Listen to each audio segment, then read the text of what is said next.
Bien, vamos a abordar la parte final del proceso ordinario. En primer término, partimos de que ya se ha terminado la fase probatoria, corresponde hacer la valoración de la prueba llevado a cabo. Es un cometido que exclusivamente le compete al juez para adoptar la decisión que corresponda en las actuaciones, aplicando las reglas de la sana crítica. La libre valoración opera salvo que exista una norma legal que otorgue a determinadas pruebas un determinado valor. Existe, por ejemplo, en los supuestos de infarto agudo de miocardio que se ha producido en tiempo y lugar de trabajo. La doctrina nos dice que se aplica la presunción iuris tantum de que se trata de un accidente laboral. Habrá valoración de la prueba en los supuestos de interrogatorio de parte. En estos casos, hay que considerar que si no lo contradice de forma clara y evidente el resultado de las demás pruebas, se considerarán ciertos los hechos que una parte haya reconocido como tales. Piénsese, por ejemplo, que el representante de una parte niega el que su representado haya tenido conocimiento de los hechos discutidos en la demanda. Pero luego en el interrogatorio admite que a pesar de que su puesto de trabajo no estaba en el lugar del desarrollo del conflicto, pues por el motivo X pasó y lo presenció de forma directa. Eso haría que, aunque el representante de la parte haya rechazado esa realidad, al haberla admitida en el interrogatorio el propio interesado, obviamente, eso sería tenido en consideración por el juez en aquello que le resulte enteramente perjudicial. Respecto de las pruebas documentales, las reglas de valoración serán las propias de los documentos públicos o privados y, en cualquier caso, tenemos que tener en consideración que libre valoración no equivale a arbitrariedad ni a discrecionalidad judicial. El juez tiene que motivar de forma fáctica la sentencia y tiene que justificar la posición que adopta cuando se trata cuando se produce el juego de pruebas que son frontalmente contradictorias. A las partes, obviamente, también le corresponde su momento para poder valorar de forma oral las conclusiones relativas a las pruebas llevadas a cabo. Se formularán de modo concreto y preciso, sin alterar los fundamentos y los motivos de pedir en la demanda o en la reconvención. Es decir, que en conclusiones no se puede ampliar lo que es objeto de litigio, claramente improcedente. Lo que sí es cierto es que cada parte pues intentará ofrecer una interpretación que facilite que el juzgador atienda el contenido de su pretensión. Obviamente, en ese caso, intentarán acercar el ascua a su sardina. Se trata de una exposición de los hechos, analítica, vinculada con las pruebas, y pretenderá la subsunción de los hechos aplicados en las normas que a la parte le interese resulten aplicables. Se podrá decir, por ejemplo, en un supuesto de solicitud de grado de incapacidad permanente, pues que de la prueba practicada se desprende que el trabajador no puede estar sometido a situaciones de estrés ni una jornada continuada de 8 horas de trabajo, y dado que no existe ningún trabajo que teóricamente esté desprovisto de esa dosis de estrés propia y característica de cualquier prestación laboral, pues obviamente, acreditado eso, procede a aplicar el reconocimiento de la incapacidad permanente en grado de absoluta y con derecho a las prestaciones reglamentarias. Sí, esa podría ser una conclusión relativa a una prueba practicada sobre unas actuaciones sobre invalidez. Una vez formuladas las pruebas, las conclusiones, se declararán los autos conclusos y quedando a la vista para dictar la oportuna sentencia.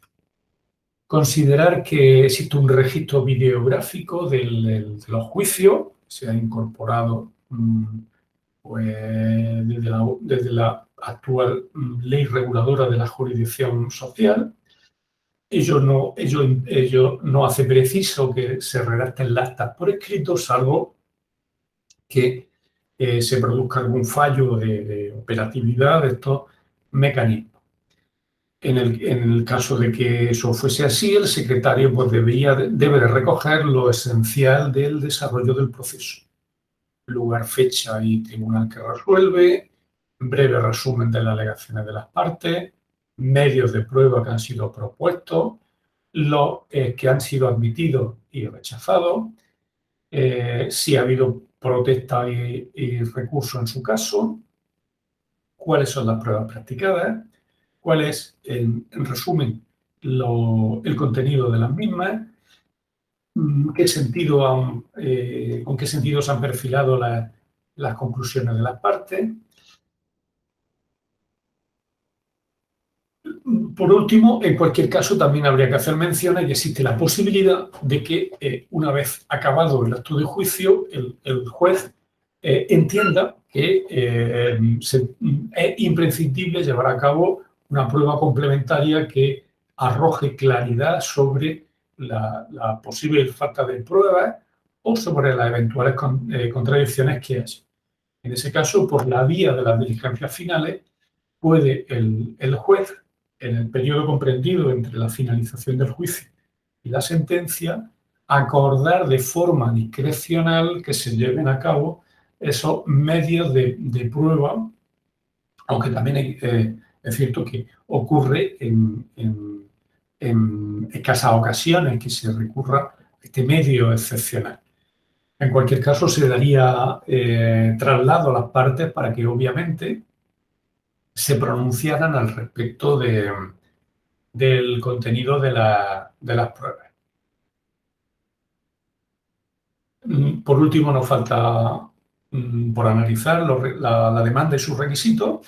Obviamente, la resolución más relevante de todo el proceso, puesto que obviamente recoge la petición llevada a cabo por las partes y ofrece la solución a la tutela judicial que interesan los demandantes. Deben de ser claras, precisas y congruentes. Claras en el sentido de que ofrezcan de una manera no ambigua la solución a la cuestión que se plantee. Precisa en cuanto a que tienen que recoger de modo específico el posicionamiento que el juzgado adopta frente a la pretensión ejercitada. Y congruente en la medida en que tienen que ajustarse a las peticiones efectivamente planteadas por las partes, sin excederse de las mismas, en cuyo caso podrían incurrir en el vicio de incongruencia que haría que el procedimiento pudiese, por vía de recursos, ser incluso anulado por el Tribunal Superior, hasta el momento en el que se produjera esa hipotética indefensión. No pueden apartarse de la causa de pedir y, en virtud del conocimiento especializado que tienen y de que hay una jurisdicción en la que no le es exigible a las partes, que pueden actuar por sí mismas, el incorporar los fundamentos jurídicos, esa es tarea que en cualquier caso puede asumir el juzgador, supliendo esa hipotética carencia que puede tener la propia demanda. Las sentencias, como requisito esencial, tienen que estar motivadas, expresando los razonamientos fácticos y jurídicos que conducen a la valoración de la prueba. También se exige pues, que se motive de modo suficiente el pronunciamiento del fallo, que no puede obedecer a criterios aleatorios, ¿no? o discrecionales. Eso nos lleva a que tengan que resolver todas y cada una de las cuestiones que se hayan planteado las partes, pero sí, en esencia, ofrecer una resolución que tenga una fundamentación jurídica que sustente la decisión por la que ha optado el juzgador. Tienen el plazo teórico de 5 días para resolver, que obviamente es un plazo que tiene un valor relativo en la medida en que es muy difícil que toda la maquinaria judicial pues, ofrezca una respuesta tan rápida. Sí se tienen que dictar de forma obligada por el juez que presidió el acto de juicio, siendo anulable en caso contrario. Las sentencias se pueden dictar de viva voz, in voce, aunque de forma general lo normal será que se hagan por escrito. En función del fallo pueden ser declarativas, cuando declaren el reconocimiento de un derecho, constitutivas cuando lo creen, o de condena cuando vayan dirigidas a exigir del demandado el cumplimiento de una obligación de hacer o de no hacer. Pueden ser individuales si afectan a una o varias personas determinadas, o colectivas si resuelven un conflicto que tenga el carácter de colectivo. Pueden ser estimatorias de forma total o parcial, o pueden ser desestimatorias respecto de todas las pretensiones de la demanda.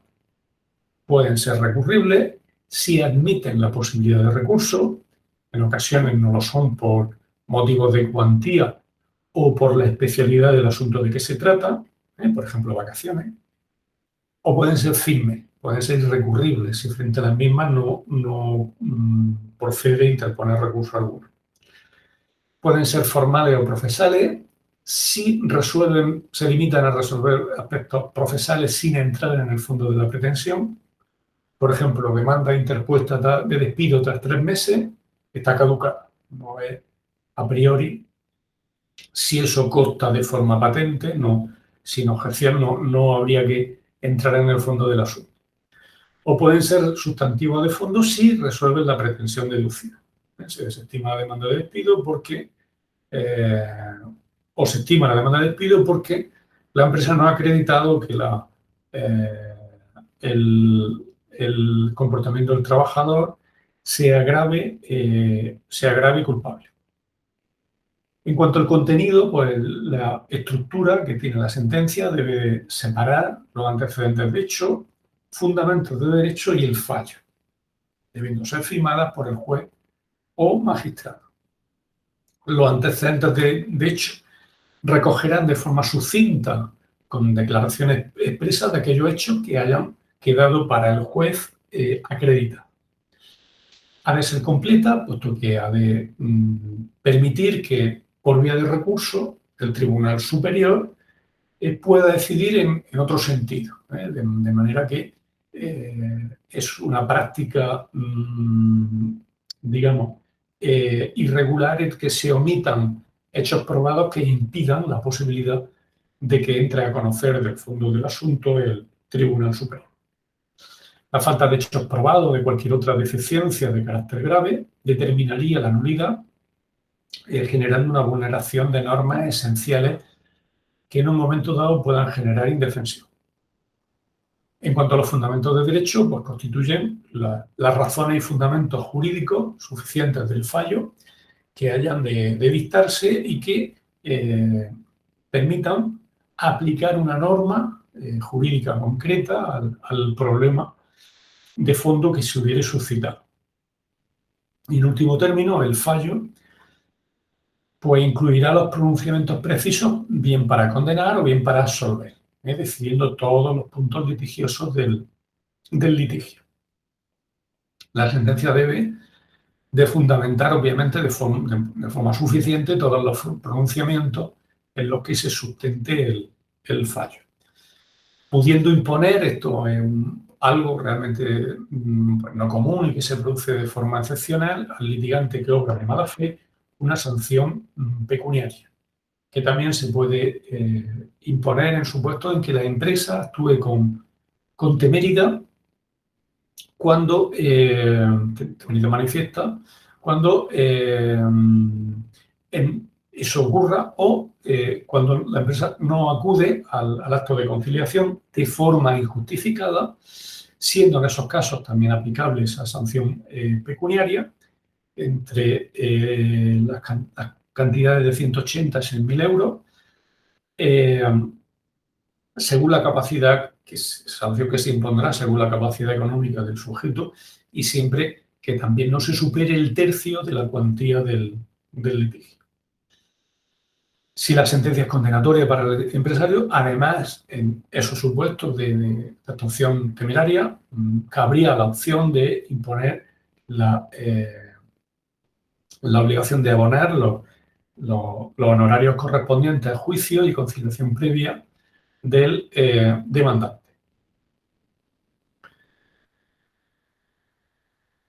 La sentencia en que se condena al abono de una determinada cantidad, que puede ser indemnizatoria del salario, normalmente se determinará de forma expresa, sin que el contenido de esa cuantía se reserve para la ejecución. Es un criterio esencial el que se produzca una notificación efectiva de la sentencia, que se llevará a cabo los 2 días siguientes a que la misma se dicte, debiendo ser recibida por aquel que haya sido parte en el proceso, indicándose en el texto de la misma si es o no firme, así como los recursos que procedan a aplicar. E igualmente los depósitos y consignaciones que sean precisos. Si estamos ante una condena de salario a la empresa, en ese caso, para poder recurrir, tendría que consignar el depósito que reseñare la sentencia y consignar o bien el importe objeto de la condena o aval suficiente para que sea admitido el recurso. En cuanto a los efectos de las sentencias, las dictadas por los juzgados de lo social y las salas, en única instancia, hay que considerar que carecen de cosa juzgada, dado que son recurribles y no son, por tanto, firmes. La firmeza de la sentencia determina la existencia de cosa juzgada formal y abre camino para que pueda instarse su ejecución si la parte obligada no da efectivamente cumplimiento a la misma. El efecto de cosa juzgada en esos casos pues, excluirá el efecto negativo, no se podrá plantear una nueva demanda con ese mismo objeto entre las mismas partes, y el efecto positivo de que permitirá proyectar los efectos de esa sentencia en pretensiones de las que constituya una condición previa o vinculada con esa declaración. De otro lado, la posibilidad de aclarar la sentencia nos muestra que la sentencia el juez no puede modificarla una vez que ha sido dictada, salvo que advierta algún tipo de error material que forme parte de la misma.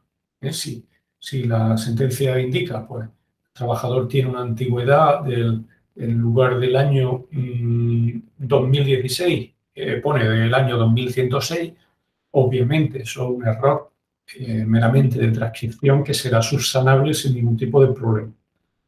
Diferente será si la sentencia ha declarado que el despido es nulo y el juez pretenda modificarla para decir que no era nulo, que no era nulo y que era improcedente, o cualquier variación sustancial de ese alcance.